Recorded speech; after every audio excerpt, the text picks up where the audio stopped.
Hello friends, welcome to our YouTube channel medical knowledge point. तो जैसा कि मैंने आपको प्रीवियस वीडियो के अंदर हम बात कर चुके थे ज्वर के टाइप्स की बात की, ज्वर की कोज थी उनकी बात की हमने। कोज के अलावा हमने उसकी संप्राप्ति देखी, वो हमने इसके टाइप्स संप्राप्ति हम बात कर चुके हैं, जो कि किसी भी डिजीज़ को डायग्नोस करने के लिए बहुत ही ज़रूरी है। तो आपको ये आना चाहिए। यदि इससे पहले आपने ये वीडियो नहीं देखा है तो मैंने उसके डिस्क्रिप्शन के अंदर उसकी लिंक दे रखी है, वहाँ से जाकर आप उसको वॉच कर सकते हैं। तो आज हम देखेंगे ट्रीटमेंट ऑफ ज्वर। तो देखिए, बिना किसी टाइम वेस्ट किए सीधे आपको ले चलता हूँ कि तत्र पूर्व रूपेण ज्वर आदोवाहितम लंघन अपतर्पण हुआ, कि जो भी कोई किसी भी टाइप्स की ज्वर हो सकती है, उसमें जो line of treatment it means जो हर टाइप की ज्वर के लिए एप्लीकेबल है, उसमें लघु अशन इट मीन्स जो लाइट फूड है उसका इंटेक करना चाहिए, हैवी फूड नहीं करना चाहिए। क्यों? क्योंकि हैवी फूड का इंटेक करेंगे तो पहले से ही अग्नि जो है डिमिनिश है। यदि हैवी फूड का इंटेक करेंगे तो अग्नि और भी कम हो जाएगी। ठीक है, आगे देखिए, अपतर्पण इट मीन्स फास्टिंग यूज करना है। अब देखिए, इसमें है कि बेसिकली आप यहाँ देखिए कि ज्वर आमाशय समुत्थान, आपको पता है कि जो ज्वर का साइट ऑफ ओरिजिन है वो आमाशय होता है तथा है।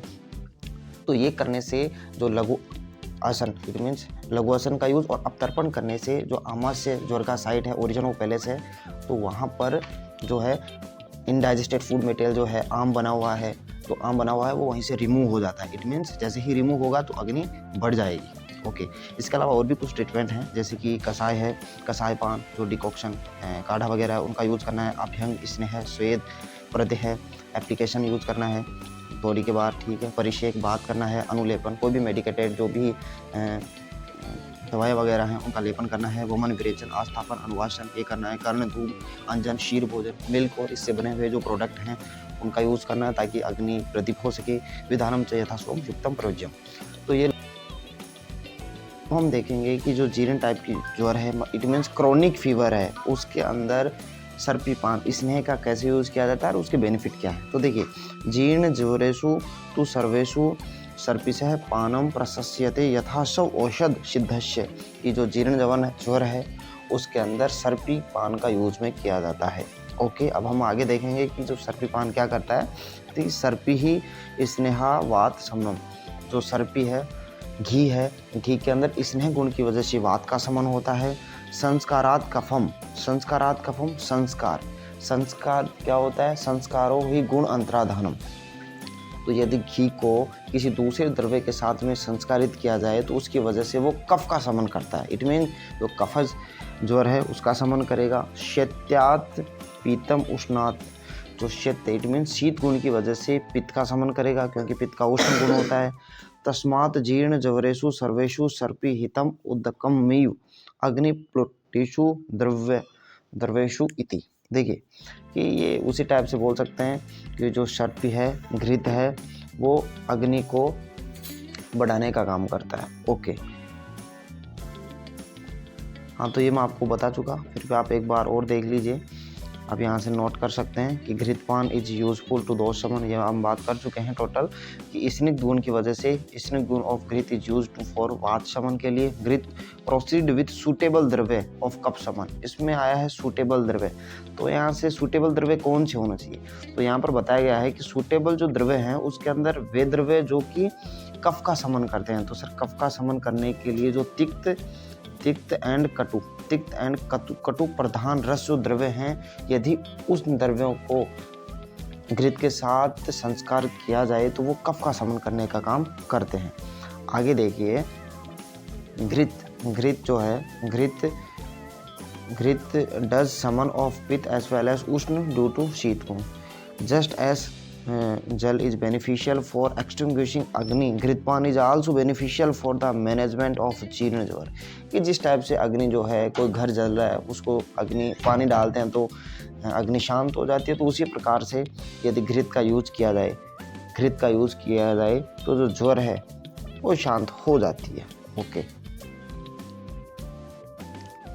अब देखिए आगे इसमें एक जो बोलते हैं ना उपमा दी गई है। कैसे दी गई है सुनिएगा, कि यथा प्रज्वलितम वैश्यम, कि जिस प्रकार की प्रज्वलित जल रहा है, कोई घर जो है आग से जल रहा है तो परिसंचयति वारिणाम, उसको वारिणाम जल से बुझाते हैं, शांत करते हैं। नरहा शांतिम अभिप्रत्यय यथा जीर्ण ज्वरे घृतम, उसी प्रकार से जो जीर्ण ज्वर है यदि उसके अंदर घृत का यूज किया जाए तो वो ज्वर है वो शांत हो जाती है, जीर्ण का शमन हो जाता है।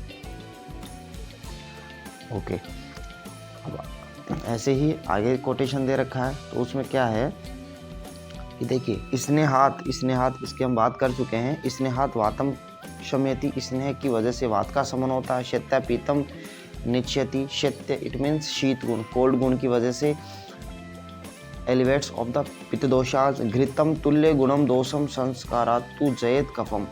इफ घृत इज संस्कारित, इट मीन्स संस्कारो ही नाम गुण अंतराधारम। इट मीन्स घृत इज संस्कारित विद द सुटेबल द्रव्य, तो इट्स elevates the कफ दोषाज। तो which types of suitable द्रव्य means the द्रव्य which is having the thick and कटुरस predominance because it's help to elevation of kapha दोषाज। ओके, नेक्स्ट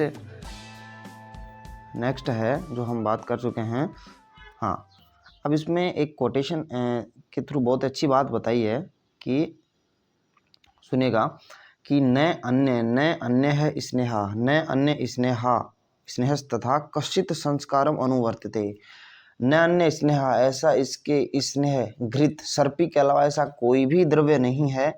कश्चित संस्कारम अनुवर्तते, जो कि अच्छी प्रकार से संस्कारित होता है। इट मीन्स इसका क्या मतलब है, देखिए, घृत को किसी दूसरे द्रव्य के साथ संस्कारित करने पर बहुत ही अच्छा कफ का शमन करता है। देखिए कैसे, घृत के अंदर एक टेंडेंसी होती है, घृत इट मीन्स घी, कि वो जैसे ही किसी द्रव्य के साथ में टच में लाते हैं, उसका संस्कार करते हैं, तो घी जो है उस दूसरे के जो द्रव्य के गुण हैं वो अपने अंदर ले लेता है, अपने अंदर उनका संचित कर लेता है विदाउट लिविंग ऑफ इट्स गुण।